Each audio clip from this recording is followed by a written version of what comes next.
Hello, everybody. Sorry, I got notifications going. I have a little bit of everything going right now, but I wanted to hop on and do a video because there are a couple of things that have popped up, and I started searching on YouTube and Googling, and every crafter knows if you are trying to get into something new, trying to improve your product, maybe expand your line you're currently working on, research is going to be one of the first things that you end up doing.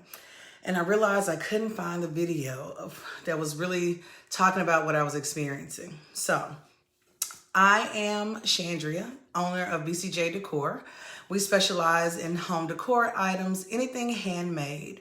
Candle maker for a little bit over a year and a half now. Started in making tumblers, guys, always expanding, looking for different things. But I wanted to make this video specifically for those of you who are pouring candles, pouring wax melts, doing tarts, getting excited about your product, finally getting that hot throw that you were looking for. You have found the perfect jar, lid, wick. Oh my gosh, your labeling, your packaging is ready to go to market. And these are the little tidbits that no one really talks about. So let's talk about the backside of business. Because honestly, when it comes to candles, 10% of what I do is pour candles, 10%. And that's being honest with you guys. But majority of the time, it's the back part of the business that I have to focus on. So what's happening is I'm spending a lot of time with inventory. Guys, if nothing else, keep up with your materials, what's going in and what's going out, which is something for the first couple of months I did not do. I'll be honest. I started pouring. I finally found fragrances that I loved. And I was really concerned about how many fragrances should I pour? How many candles of each fragrance should I have? Will my wick burn as it does when I'm testing, no matter where it's located? How do I ship my product? So all of these other questions. But now that I've been doing it for a while, let me show you guys what I mean. For example, normally when I pour wax melts, and I'll pull an example for you.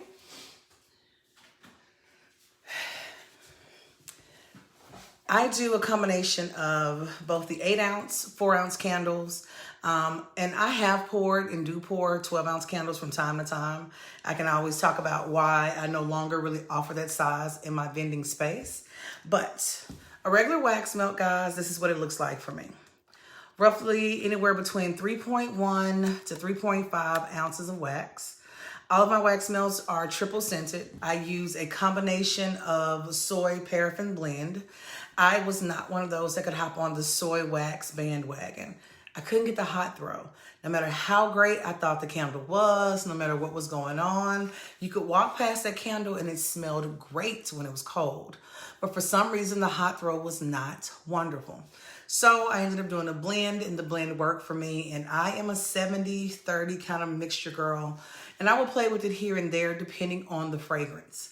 But I showed you guys this wax melt because this is fresh to the store, right? And then guess what happens? You run into customers, and no one talks about the customers. And let me show you what a wax melt ends up looking like after your customers have gotten to it. Here's an example. Does everybody see that crack down the middle? Guess what customers do with wax melts? Guys, when I'm at a store, I cringe when I see this. They'll walk up to the wax melt and it's plastic. It's sealed. It's cold, and this type of wax is meant to seal in fragrance. And then they do the infamous, they lean it, bend it, and here's the problem. On my display shelf in the store, next to my tray of wax melts, you'll find the 4-ounce and the 8-ounce candle. A 4-ounce and an 8-ounce candle that actually are the same scent as the wax melt. So here's my question as the candle pourer. Why are you cracking open the wax melt? I created a sign to let my customers know. Wax melts are triple scented, and I triple scent my wax melts on purpose. Number one, when I first started out, I used to watch the owner of Sunshine Candles, and her candles are amazing. There's a young lady out of Dallas, Texas. I believe she's the Wicked Candle or the Wicked Wick. Oh, her candles are amazing. And I've noticed the double wicking, sometimes triple wicking of candles. And there's also a talk about fragrance and throw. This part though, no one explains to you. And look at the back. Because after they have opened that wax melt a couple of times, guess what? You return to your store, to your vending space that you're paying for monthly, and this is no longer sellable because it doesn't meet the standards. This is what I leave at the store, and this is what I come back to. Now, you've got to be careful about that. Signage is one. Packaging and location of your products is another one. So what I've tried to do is move my products around so that the candles are more prominent and they're more likely to pick the candle up, unscrew it, get a whiff of it, and then screw it back. That's improved.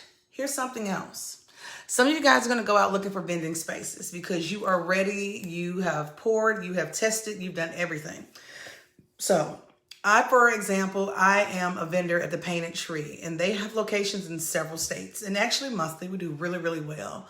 Throughout the pandemic, it's the one store that I have been able to sustain. And so I'm immensely grateful for that. But guys, I've had some previous locations, and as a new candle pourer, the one thing I didn't realize is that different fragrances, and depending on which colorant or additive you're putting in, will change how your product looks. Here's an example. When I dropped this wax melt off originally, it was this color. Nice, white, clear wax. And this is my Texas whiskey that I added only a little glitter to, which should not have changed the color of the wax. The one thing I did forget though, was the area where the gift shop that I was putting my product into should have been temperature controlled all the time. And I found out later it was not. So after a month and a half, or honestly a little bit less, this is from a 3-week batch. This is what it turned into. Do you see the difference? This is how the color had started. This is the color that it ended up. And look at the side. So if you're looking at the back of this wax melt and the side of this wax melt, I learned, number one, that my fragrance for Texas whiskey was a little bit too high. So some of my wax melts are no longer triple scents because some of them, the wax load can't handle it. Look at the back area. And what does this tell you here? So if you're getting where you have this puckered area, it's twofold. Number one, it's possible that you have clients or customers that are walking up because this one is lifted on the edge. They have pulled this enough, and then they're taking their fingers, because when you open this, even with the discoloredness, notice the cracks. They're pushing the wax melt up, even though it's triple scented, and it's sitting next to the candle with the exact same fragrance. I have a friend that also pours candles, and what she was doing when she would go to her store, her location is actually twice the size of mine. And I know she's been pouring candles probably 2 or 3 years now. She would remove all of the candles that were broken, all the ones that had been opened. And there are several examples. And then she was tossing the wax, y'all. She was throwing the wax out, just complete boxes of it. I'm telling you now, bottom line is, as a business, you've got to be careful because you want to make sure that you're able to sustain your bottom line. You want that return on every dollar and amount of time you've ever put in. So what I started doing is I'm going to remelt these down. I'm going to take all of these so that the only thing that you're actually losing is the packaging part. This is going to apply to just about every product you have. Whether it is the jar candle itself, if it sits in that area for more than a couple of weeks, some of your waxes are going to turn. I've noticed some of these are older wax melts, and this is another one. Nicely sealed off, hasn't been opened very many times. The only thing I would do is go in for my next location, remove the sticker itself, and check the packaging edges to make sure that air is not continuously getting to it. And then we're going to re-sticker this one. What I'm always mindful of, if you get really close in there, you see where you start having these bubbles of lift up point? What I learned from this one is that I was actually pouring my wax a little too warm. And what it was doing was going through the container, and it was starting to make the plastic here melt. I didn't want that. So I had to become more aware of my pouring technique. I wanted to cool it. So instead of 150 degrees, I now pour wax melts somewhere around 145 to 143. And that's going to be based on the wax that I use, the way I'm used to pouring, my whole humidity level. All of that is going to play a part for you. So you have to be kind of mindful of what's going on with your product. Now, the other thing is, I started out with 5 fragrances. And I started out with the magical 5 because after watching Stanley Handcrafted, there's one more. There's another guy that pours mostly man-scented, male-scented candles. It's like really his target audience. And what I realized is once I grew to a certain fragrance level, it became a lot for me to catch on to. The other mistake I made is I was only buying fragrances that I personally enjoyed. Well, I'm not my only customer. So I had to learn to ask like very unique ways to ask for suggestions. And I realized that every season I pick 5 to 6 fragrances. I remove those from my current line and I rotate in more. I am now up to roughly 40 fragrances. And what I'm going to do at this point, since I'm a year in, even with my booth space, I want to bring that number down to a solid 20 to 25 fragrances. 20 that I always carry, and then 5 of those that I will change with the season. So that way you have a little something that's new. Your style of candle can change as well. Most of us, for example, if I just reach back, this is one of mine, Eucalyptus Spearmint. In the beginning, if I bought Eucalyptus Spearmint, I poured it, I colored it, and that was it. I picked my packaging that I was happiest with, and before this one makes it to the store, we'll put the warning label on the bottom to cover my bottoms, and we'll place the price tag on the back, and this is ready to go. Little by little, the other thing you start playing with is fragrances, and you want to have a couple of signature fragrances of your own. So, for example, one of my signature fragrances through BCJ Decor. I took 2 fragrances that I loved the most, played with their ratios, and I came up with Drunk Leather. If you're the kind of person that you love a sweet smell, but not too sweet, you don't want like a vanilla or a buttercream or a love spell because it's too much. But you're also not on the opposite end of the savory. You're not like a mahogany teakwood or a cowboy or a leather. You want to be right in between. This is one of those fragrances that will allow you to do it. There are some lines that don't color their candles. So all candles are white or all candles are just a particular color. And I've thought about that one. But between the type of wax that I use and also when I'm taking a look at, in general, how long white candles stay white in my area, I decided to kind of go against it. I like the color of my display. Now, how many wax melts will you end up remelting down? I haven't done it in a year. I've only done it once since I started pouring.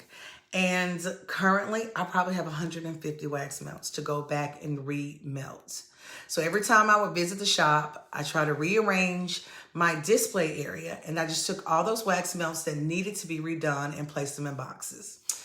3 boxes in, I finally had to decide now is the time to remelt. Twofold. We're getting close to spring break. And I definitely want to roll out some new spring scents. I also want to include a new style of candle as well. So I have to now go back and decide what's going to come out and what's actually going to stay in. So that's going to be a big part of it as well. No matter what, you want to make sure your business stays fresh, that people understand their names. So let me give you one more example before I let you go. I received a phone call not too long ago from the store where I'm located. And I had a customer who bought a 12-ounce candle. And guys, the ultimate happened. And it's going to happen to everybody. She purchased a candle and it tunneled right down the center. And so I get a call from the shop. I'm driving down the street and she's like, hey, I have a customer in front of me. They want a refund because for some reason this candle is burning straight down. So she had texted me a couple of pictures of it. Of course, I'm driving. I get to the red light. I look at it. I said, oh, this tunneling. Not a problem. Do me a favor. Not only do I want you to refund her for the cost of the candle, but I also want you to allow her to go ahead and select another candle free of charge. Tell her thank you, my apologies, and hey, we have some new fragrances coming out. It's all about customer service. The one thing I love about different stores that I go to, those restaurants, those fast food spots that come to mind, those coffee shops that we overpay for. You know what we're paying for, guys? It's not necessarily the product. It's their customer service. I am one of those. I'm a Starbucks girl, and I am not ashamed. And there are a lot of times I probably shouldn't go to Starbucks, and I've gotten better. But the one thing that I do love about Starbucks is they have good customer service. If you are a Chick-fil-A person, they have good customer service. So it's something about that helpfulness that brings you back. And it's one thing that I wanted to keep fresh on my mind. No matter how many times I run into packages like this, it's twofold. Number one, don't let it sit on the shelf too long.